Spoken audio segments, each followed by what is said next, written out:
प्रिय छात्रों, यह वादा नहीं दावा है सफल बनाने का। इसी स्टेटमेंट के साथ स्वागत है आप सभी का टाइटन क्लासेस में। तो छात्रों, आज हम लोग प्रश्नावली 1.3 के बारे में अध्ययन करने वाले हैं। इसके पिछले लेक्चर में हम लोग ने 1.2 के बारे में देखा था, उसके पहले वाले लेक्चर में हम लोग 1.1 के बारे में देखे थे। ये दोनों पर बहुत सारे वीडियो बनाए गए हैं, जिसको आप लोग जाकर डिस्क्रिप्शन बॉक्स में लिंक से उससे देख सकते हैं। और आज हम लोग प्रश्नावली 1.3 के बारे में चर्चा करेंगे।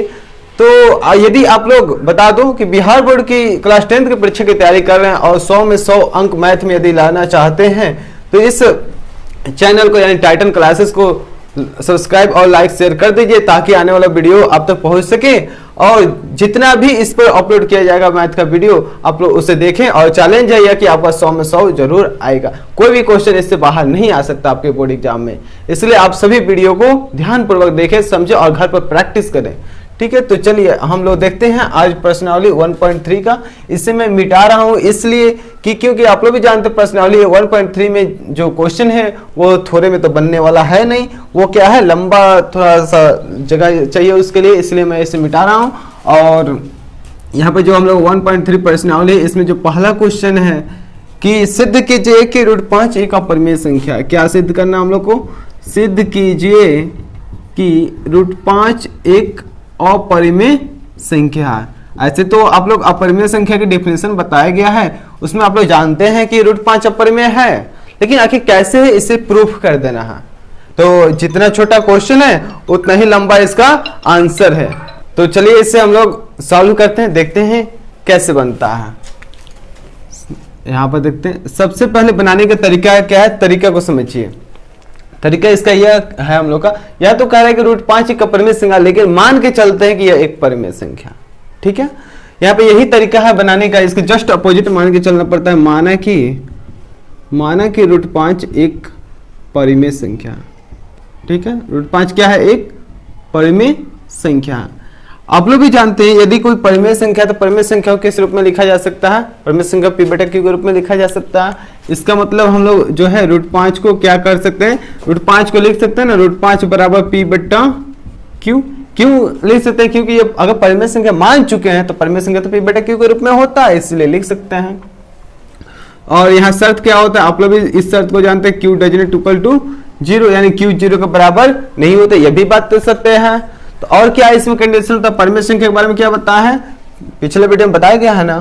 तो परिमेय संख्या के बारे में q डजंट इक्वल टू 0, और क्या बताया गया कि इन दोनों का HCF of PQ is equal to क्या होता है, 1 होता है। HCF ऑफ PQ क्या होता है, यानी इन दोनों का HCF जो होगा वो भानिष्ठ गुणनखंड जो होगा वो क्या होगा, 1 होगा, 1 के अलावा कोई और नहीं होगा। ठीक है, तो देखते हैं हम लोग आगे चलते हैं इससे। अब दोनों तरफ वर्ग कर देते हैं। दोनों तरफ वर्ग करने पर √5 का स्क्वायर बराबर p/q का स्क्वायर। √5 का स्क्वायर कितना हो जाएगा छात्रों? तो √5 का स्क्वायर √25, √25 का वैल्यू फिर से क्या हो जाएगा, 5 हो जाएगा। जब p² तीछा तीछे गुना कर देंगे तो क्या मिलेगा हम लोग को, 5q² बराबर p² और q² बराबर क्या हो जाएगा, p²। ये 5 आ जाएगा इसके नीचे। तो यहाँ पे हम लोग क्या देख रहे हैं, 5 p² को विभाजित कर रहा है। क्या देख पा रहे हैं यहाँ पर हम लोग, क्योंकि 5 p² को विभाजित कर रहा है, इसलिए 5 क्या करेगा, p को विभाजित करेगा। अगर कोई संख्या जो है उसका स्क्वायर को विभाजित कर रहा है तो उस संख्या को भी विभाजित करता है। ठीक है, वही बात लिखा गया, 5 p² को विभाजित कर रहा है, इसलिए 5 क्या करेगा, p को भी विभाजित करेगा। आगे चलते हैं। अब यहाँ पर इसको समीकरण नंबर 1 मान लिया जाता है। यहाँ पर आप p की जगह पर क्या रखेंगे, कुछ 5m रखेंगे। 5m ही क्यों रखेंगे, यहाँ पर ध्यान देना आप लोग को। ये जो हम लोग मानते हैं ये भी मतलब माना गया ही है, p बराबर 5m। 5m के लिए जो क्वेश्चन में रहेगा, अगर √5 है तो 5m लिया, अगर √3 है तो 3m, 2 है तो 2m, √7 है तो 7m लेंगे। ठीक है, इस बात को ध्यान रखिएगा।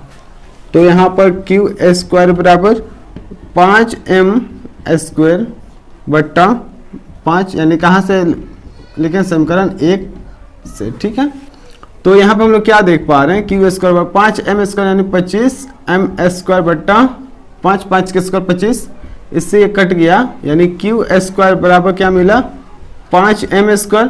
5m² का हम लोग इधर कर लेते हैं और क्यू स्क्वायर को उधर कर देते हैं। तो यहाँ पर क्या देख पा रहे हैं हम लोग कि m² बराबर क्यू स्क्वायर बट्टा 5 प्राप्त हुआ। तो यहाँ भी सेम कंडीशन, चूंकि 5 क्यू स्क्वायर को विभाजित कर रहा है, इसलिए 5 क्यू को भी विभाजित करेगा। ठीक है, तो हम लोग यहाँ पर क्या देख पा रहे हैं, यदि 5 से क्यू में भाग लगेगा तो 5 से क्यू में भी भाग लगेगा। इस प्रकार से आप लोग देख पा रहे हैं कि यहाँ 5 से पी में भी भाग लगा, 5 से क्यू में भी भाग लगा, यानी 5 एक ऐसी संख्या है इससे पी में भी भाग लग रहा है, इसी से क्यू में भी भाग लग रहा है। दो संख्याओं में 5 से भाग लग रहा है, इसका मतलब पी और क्यू का HCF कितना है, हम लोग का 5 प्राप्त हो रहा है। इसका मतलब अर्थ ये हुआ, यहाँ पर लिखेंगे हम लोग, इसलिए 5, न तो ऐसे लिख देते हैं, ऐसे थोड़ा सा और सुधार कर लिखते हैं थोड़ा इसको, तो नहीं और अच्छा स्टेटमेंट बनाकर, चूंकि 5 पी और क्यू दोनों का उभयनिष्ठ गुणनखंड है, चूंकि 5 पी और क्यू दोनों का क्या है, हम लोग का उभयनिष्ठ गुणनखंड मिला ना, यह हम लोग का, अतः जो है इस अतः हमारी मान्यता गलत हुई कि √5 एक अपरिमेय संख्या है।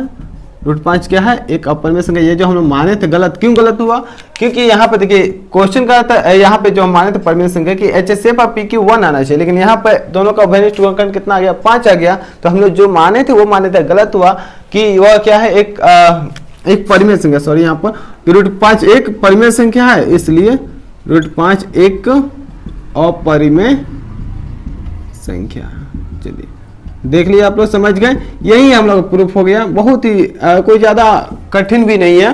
ठीक है, तो इस तरीके से हम लोग आसानी से इसे प्रूफ कर सकते हैं। अब इसे देख लीजिए, फिर अगला क्वेश्चन बताया जाएगा अभी। ठीक है, नेक्स्ट क्वेश्चन हम लोग देखते हैं। प्रिय छात्रों, अगला क्वेश्चन देखते हैं हम लोग। सिद्ध कीजिए कि 3 + 2 √5 एक अपरिमेय संख्या है। जब भी इस प्रकार का क्वेश्चन आपके नजर में दिखे कि सिद्ध कीजिए अपरिमेय संख्या, कुछ नहीं सोचना, उसे मान लेना परिमेय संख्या है, मान के चलते हैं परिमेय संख्या है ना। मानने में क्या, मानने में कोई खर्चा लग रहा है, माना कि 3 + 2 √5 एक परिमेय संख्या है। ये क्या है, परिमेय संख्या है।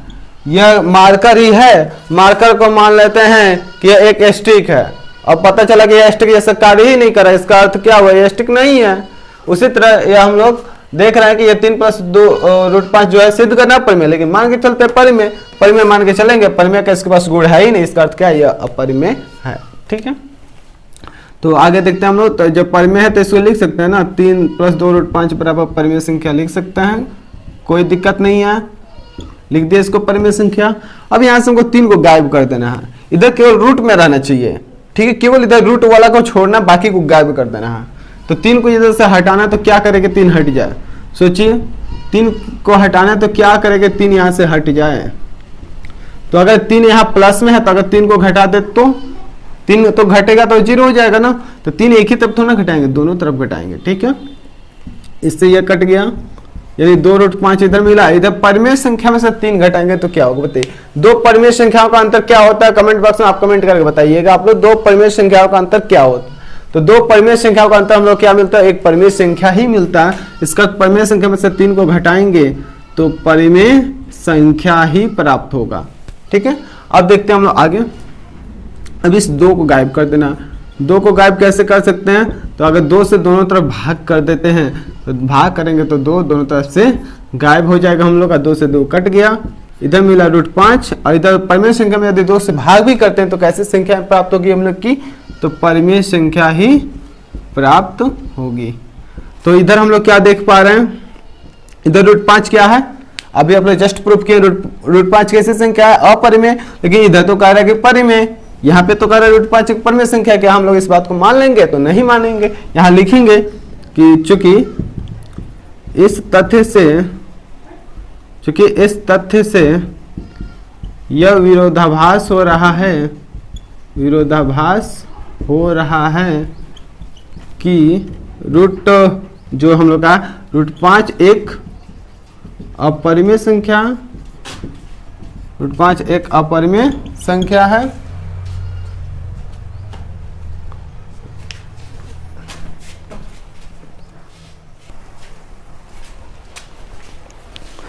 इस तथ्य से विरोधाभास हो रहा है कि √5 एक अपरिमेय संख्या है, अतः हमारी मान्यता गलत हुई कि 3 + 2 √5 एक परिमेय संख्या है। 3 2 √5 क्या है? एक परिमेय संख्या। यह मान्यता जो हम लोग का गलत हुआ, इसलिए 3 + 2 √5 एक अपरिमेय संख्या, अपरिमेय संख्या है। इस प्रकार से हम लोग इस प्रकार के जो भी क्वेश्चन है सिद्ध करना रहेगा अपरिमेय, लेकिन मान के चलेंगे परिमेय और अंत में पता चलेगा वो परिमेय नहीं है, अर्थात ये क्या है? अपरिमेय संख्या। इसी तरह के आप लोग वीडियो देखने के लिए जितने भी इंपॉर्टेंट क्वेश्चन है एनसीईआरटी के टोटल प्रश्न को बताया जाएगा, सिखाया जाएगा यहाँ पर। तो चैनल को लाइक और सब्सक्राइब कीजिए और नेक्स्ट वीडियो आपको बहुत जल्दी अवेलेबल मिलेगा। प्रतिदिन आपको एक वीडियो देखने को जरूर मिलेगा मैथ से संबंधित। तो आज की वीडियो देखने के लिए बहुत बहुत धन्यवाद। Thank you.